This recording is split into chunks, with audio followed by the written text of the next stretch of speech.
La mission de l'ONU en Somalie a appelé jeudi la communauté internationale à financer 105 millions de dollars d'aide alimentaire au profit d'1 million de personnes menacées par la famine en raison d'une sécheresse intense dans le pays.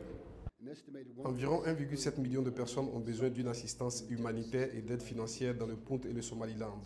Parmi eux, près de 385 000 personnes font face à une insécurité alimentaire croissante et 1,3 million de personnes sont susceptibles de se retrouver dans une situation d'insécurité alimentaire s'ils ne reçoivent pas d'assistance. Le phénomène météorologique El Niño, courant chaud équatorial du Pacifique qui réapparaît tous les 5 à 7 ans, connaît une forte intensité cette année. Il cause à la fois des sécheresses dans certaines zones du globe, comme dans l'Est et le Sud de l'Afrique, et de graves inondations dans d'autres. Aujourd'hui, nous lançons cet appel à l'aide El Niño et la sécheresse en Somalie pour lever une mobilisation des ressources afin de trouver une réponse. Nous devons agir au plus vite, sans cela, nous risquons une profonde et rapide détérioration de la situation.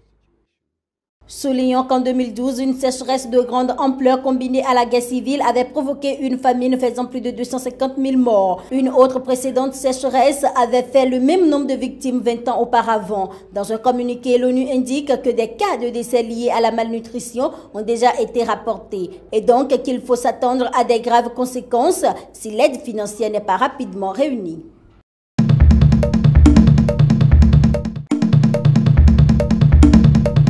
Les Djiboutiens sont appelés aux urnes le vendredi 8 avril pour l'élection présidentielle où le président sortant Ismaël Omar Guelleh, au pouvoir depuis 1999, se représente pour un 4e mandat lors d'un scrutin boycotté par les partis d'opposition historiques. Les élections du 8 avril auront à peu près 6 candidats. C'est de bon augure que les gens puissent se lancer dans la bataille électorale. Et il est important aussi que la diversité puisse s'exprimer d'opinions, de visions, de projets de société à travers chaque candidat. C'est un choix qui est offert au peuple djiboutien et c'est au peuple djiboutien de choisir le projet de société que porte chacun des candidats.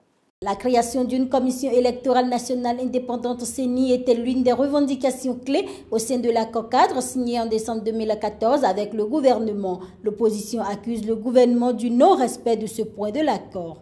Bien entendu, c'est de la spéculation de dire que rien n'a été fait. C'est du manichéisme, hein, dire tout est blanc ou tout est noir. Mais les choses avancent et nous avons mis en application un certain nombre de choses.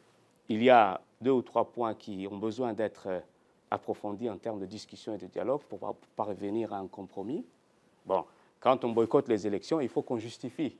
Et le MRD essaie de justifier pourquoi il a boycotté les élections. Dans les quartiers périphériques de la capitale, la colère à l'égard du gouvernement est palpable. Mais rares sont ceux qui osent l'exprimer de vive voix, par crainte de la répression dénoncée par l'opposition. Une opposition qui a choisi de ne pas participer au scrutin du 8 avril, estimant que les conditions minimales de transparence ne sont pas garanties.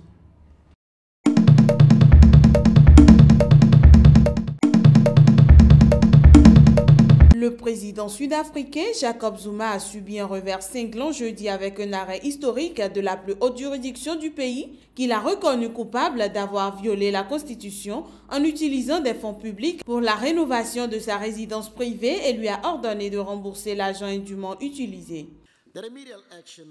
L'action corrective qui a été prise contre le président a un effet contraignant. Cela découle du fait que l'enclos pour le bétail, le pollen, la piscine et le centre d'accueil des visiteurs de l'amphithéâtre ont été identifiés par le procureur comme des travaux non liés à la sécurité pour lesquels le président doit rembourser l'État. En 2014, la médiatrice de la République, Touli Mandonsela, chargée de veiller au bon usage des deniers publics, avait estimé que le président avait indûment bénéficié du chantier sur son domaine et devait rembourser un pourcentage raisonnable des coûts. Mais le président ne s'y était pas plié. Une violation de la Constitution pour la plus haute instance juridique de l'Afrique du Sud. Le président doit aussi faire face aux mauvais résultats de la première économie industrialisée du continent qui a enregistré une faible croissance en 2015. L'ANC, le parti présidentiel, pourrait enregistrer des revers lors des élections locales prévues cette année.